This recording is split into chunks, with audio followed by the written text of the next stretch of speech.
Good stuff there. All right, John.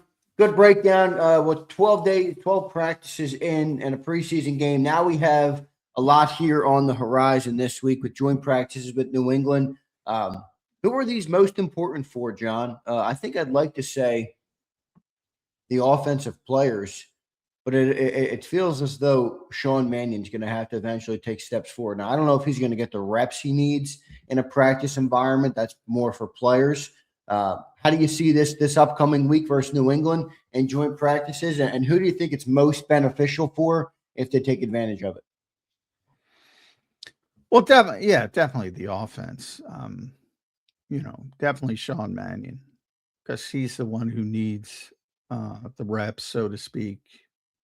He's the one who has to get up to speed as far as doing his job. And,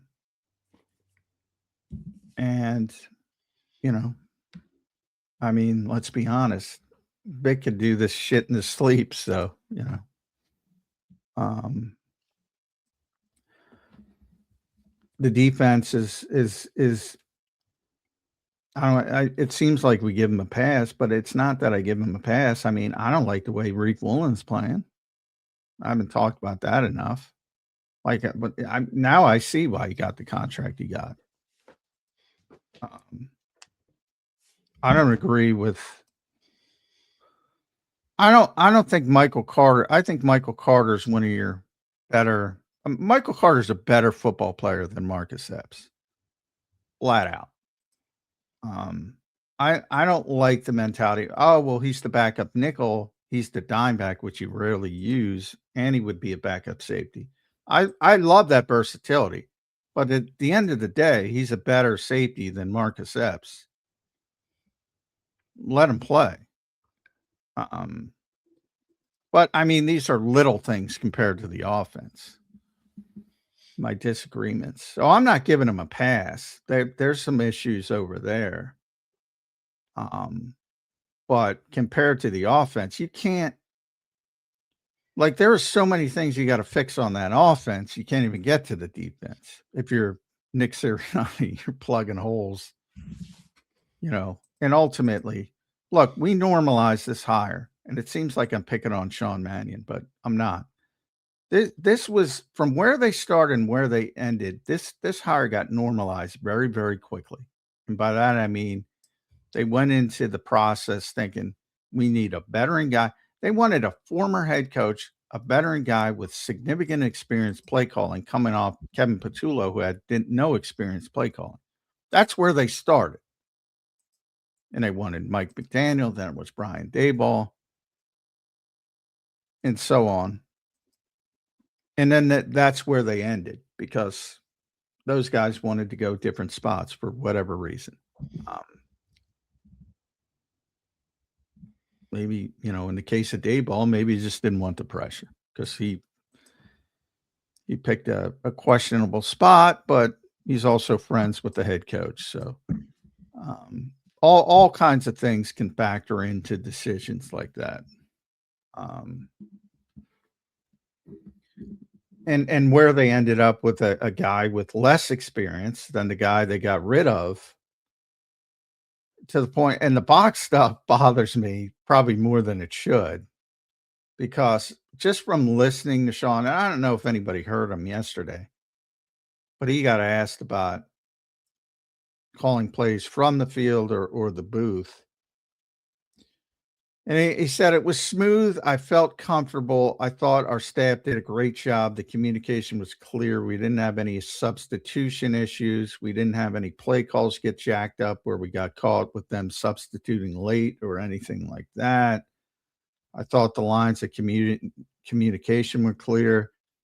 I was happy with how the quarterbacks were able to get us in and out of the huddle. We weren't really against the play clock at all. I was happy with that. And for the most part, you say, really, you're happy with everything? Well, the operation was pretty smooth. And then I'm planning on calling the next game from the booth, as Ross said on the broadcast. So he confirmed that. It's an opportunity to get a feel for both and then go from there. That's been the plan all along, and I think it will be an interesting perspective. But I think through this preseason, an opportunity to kind of experience both. Now, a lot of people say, I'm like, just from talking to him and the body language, you can say he wants to be on the field. So that to me is like they're saying, no, go up and try that. It's like, if you don't have confidence to let the guy do what he wants to do, why are you hiring him? So you got the vibe that that's not coming from Sean. No, I totally get that vibe. That to me is. I don't have a problem if he wants to call her from there, but if he doesn't want to do it in there, guys, yeah. I mean, it's rare now, but guys do it. Defensive guys, Big does it. Offensive guys, I'm trying to think. Brady did it. He can't do it now. Joe Brady.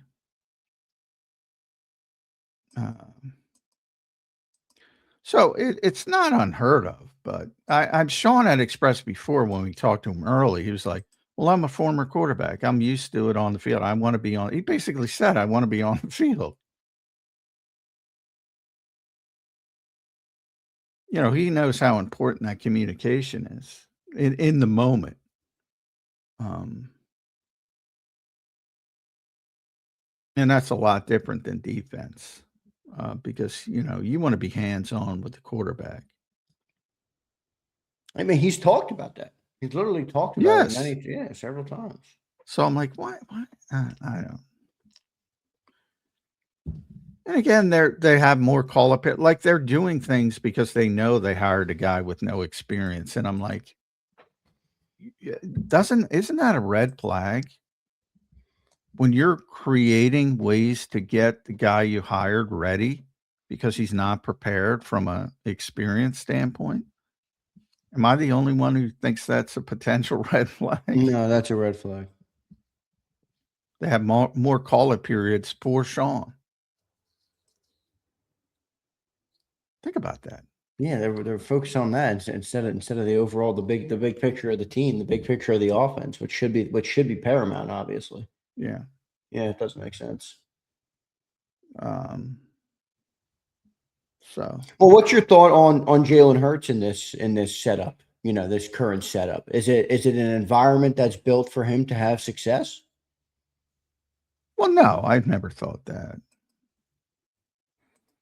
I mean, but they're going to do more pistol and gun than I think people realize to sort of meld it together a little bit.